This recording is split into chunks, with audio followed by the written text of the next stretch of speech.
Assalamu alaikum wa rahmatullahi wa barakatuh, and welcome back once again. Real Talk live from Bradford, and joining me, mashallah, is Hansa and Hussein, another two lovely young teenagers, talking about youth today, talking about real issues, what they're facing, what the challenges are, and what we need to do, know as parents, as adults, or maybe as teenagers, what you need to know and their experiences, and how maybe some of the issues you're facing and they're facing are similar, and how we can maybe advise you as well as you can support anybody else around you.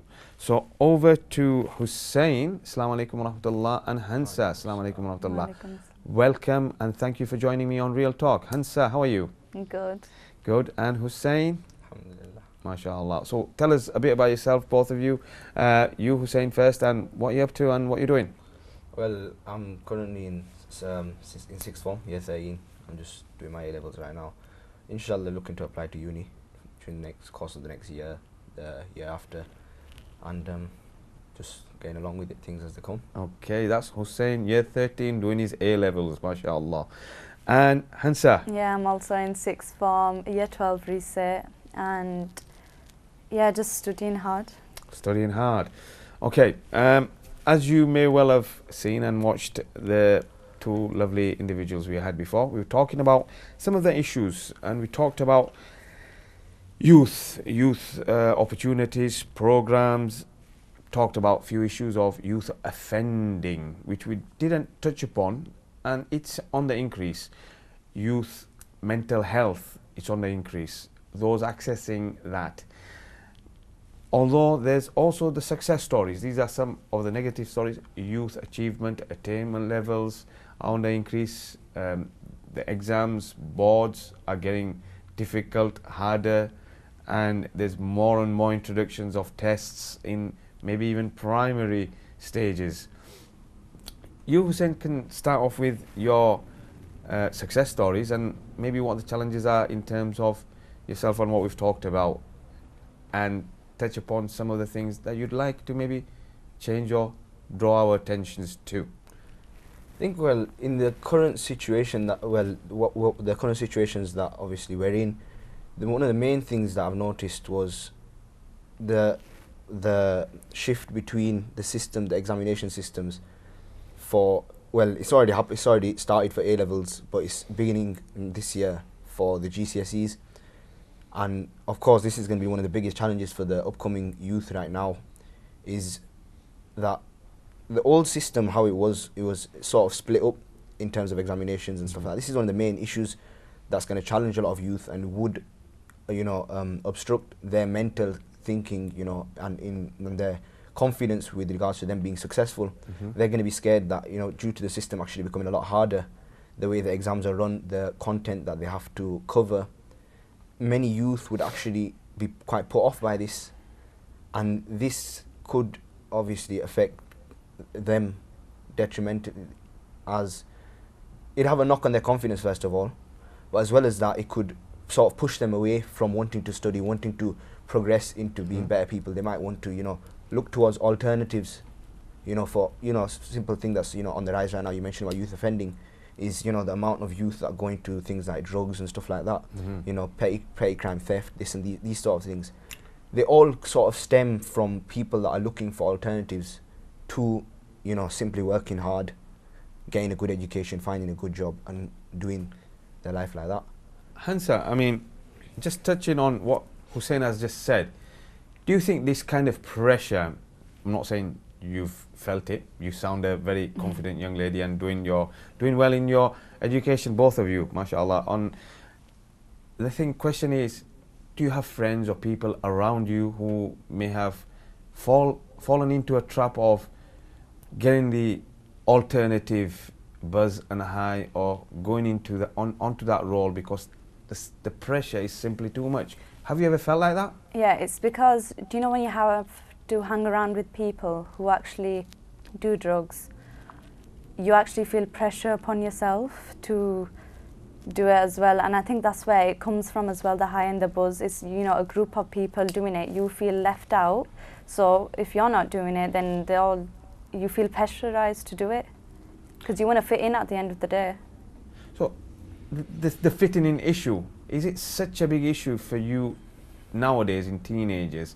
Because there's so many, I'd say, vices and issues out there, whether it's alcohol, whether it's drugs, whether it's other legal highs as such. Can't you just walk away? I feel like if you do that, you'd get bullied for it. Wow. And have you ever, I mean, known anybody else to be in that kind of a scenario where they've had that kind of treatment? I personally don't know. However, I've seen it going around. You hear stories on the internet, so and everything. Okay. And something we haven't touched upon nowadays is the rise of the use of social media and the pressures attached to that. And young teenagers, including people I know of, are addicted to it, whether it's Facebook, Snapchatting and Instagramming and all the other things that young people do. You've got the plus minuses on both in social media, but you as young teenagers, surely you must see it as a distraction, Hansa. It's a distraction, but it's also, it's like a getaway. You want to escape when you can't always study. Like, you get bored of it sometimes if you think about it. You need a rest. Right, okay. And Hussein? I think the key thing with social media is, like you said, is being addicted to it. Now with social media, there are obviously pros and cons with it. The pros being something that she mentioned, that, you know, it does give you a bit of time out for yourself. You be able to, you know, it makes it easier for communication, networking, things like that. You know, of course, there's stuff that maybe youth don't use, but like LinkedIn and stuff like that. It's social media, but it can be used positively. The negatives are, you know, as you mentioned, being addicted to social media. You see, when it becomes an obstruction to you progressing, that's when it becomes a problem. Now, that's not to say that, like I said, it can't be good. It's just that being able to use it in a measured, you know, sort of way. So you give yourself maybe 10 minutes to social media, you know, between your revision. That could be a little break. Now, of course, with that being said, I'm not saying that there aren't alternatives to having a break from your revision. Say, for us when we're working, you know, better things would be to actually get up, walk around, do something a bit active. But if you can't do that, if you must do social media, keep it limited. Don't get on your phone and sit there for the next half an hour, and waste all that time being on social media. Is there cultural pressures on you? I mean, there may well be certain aspects of religion and culture that clash for you. But again, I'm asking you this question due to a number of young people accessing and going into mental health and other sort of agencies, whether it's Childline and Helpline and other sort of charities that work with young people. Do you have that confidence within you that there's enough support structure out there for you, Hussein? I think, well, what it is with youth, what it tends to be is a lot of them would be scared to actually reach out beyond their own circle of friends. And many youth would actually be scared to even reach out to family, because they you know, it's become that cultural thing of, you know, family respect, family pride. So they're scared to go to maybe their parents or their brothers and sisters to talk to them, because they feel that their parents maybe would look down on them. For instance, you know, if they're addicted to, I don't know, if they take drugs or something, and they know that they're addicted, the first people that they would tend to go to would be friends. Because what it's become now is friends are generally more accepting of these sort of things, because they sort of do it as well. Maybe not do it, but they've seen it much more. Whereas with parents and stuff like that, it's always that thing of, you know, what if my dad says this, what if my mom says this? So they're generally quite scared of doing that. And also, like you mentioned, you know, Childline and things like that, they're not, I don't think they're actually as well publicized as they should be. So if you look into it, you know that there's all these, you know, facilities available for people. But generally speaking, for the normal person, it would be not quite difficult, obviously just a little bit of Googling and you find these things, but they wouldn't be as confident in using these services as they would otherwise. Okay. Hansa, I'm going to come back to you in terms of some of the peer pressures and friends and cultural issues you face. I mean, surely there must be some kind of policing, there must be some kind of measures out there in college campuses and schools that would maybe deter, monitor the use of illegal contrabands and drugs and these kind of things? My question to you, are these things readily available and in your face, or is it scarce? I think it's scarce. In a school environment like ours, I feel like there's not much support at all. At the end of the day, I feel like if I go home to my family, it's more support because I know that my parents would understand. However, I know some people don't have that support, so I think they take it upon themselves as a responsibility to take care of themselves. And what about the pressures around your friends and social media, what we've just touched upon, and would you think that it's just too much sometimes, and would you like to maybe delete your accounts on everything and then maybe study, or if you did that then you'd have nobody? No. No?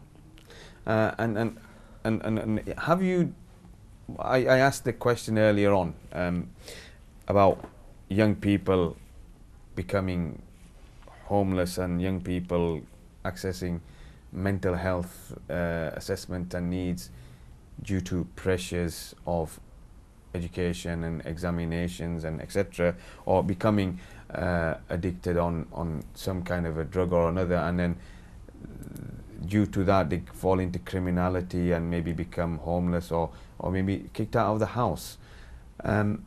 Not saying that you've experienced that for 1 minute, alhamdulillah you haven't, but these are alarming statistics, these are facts, and although we may not have come across it or seen that, these are facts, and this is real.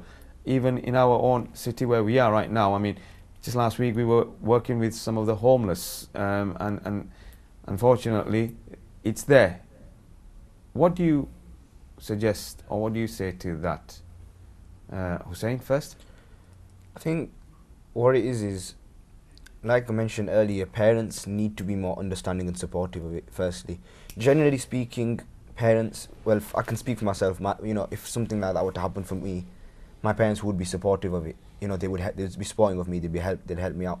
But it's there in your face. When you're in school, you see these things where parents other people's parents won't be as supportive as your own. You'll see that, you get parents that literally just do not care. You can come home to them, you can tell them whatever's going on, they'll just be like, that's your problem, who told you to do it? They would not be supportive. And like you said, some would even go to the extent where they'd kick you out of the house, and that is where a lot of homeless people come in, because at this age, as teenagers, we don't have that sort of access to funding, for accommodation and stuff like that. So once you're out on the street, you're on your own. Hansa, what do you say to that? I mean, is there that support network out there for you, and maybe not just for you, talking generally in terms of the young teenagers? And what would you say to young teenagers watching at home who maybe have fallen prey to these kind of vices? I'd feel like that they can talk to their mother and father about it at the end of the day, because they love you at the end of the day. They'll support you in everything. I know some people's parents don't seem like that, but you've got other people around you as well. If you think about it, go to your friend, go to your teachers. Okay. I mean, that's great of you. One final question for Hussein, maybe, in terms of culture and religion. Is there a big issue out there for you? Definitely there is a clash, especially with the modernization of society right now. And if we look back at classical Islam, for us it is very, very different to how modern society portrays Islam, and how the culture around us, the culture that we've been brought up in, portrays Islam. So in that sense, I think it's key to be educated in both aspects to find the right balance between, as you said, religion and culture. It's been great having you both. I'm running out of time, unfortunately, and as you said, there's more things we can explore, more things we can talk about. Unfortunately, We've run out of time. I thank you from the depth of my heart and wish you all the success in your studies and endeavors in terms of your future careers. And thank you very much for joining me. Once again, ladies and gents, we'll see you again next week live on Wednesdays, 6 while 7, Real Talk with me. Thank you for joining us and see you soon. Assalamu alaikum wa rahmatullahi wa barakatuh.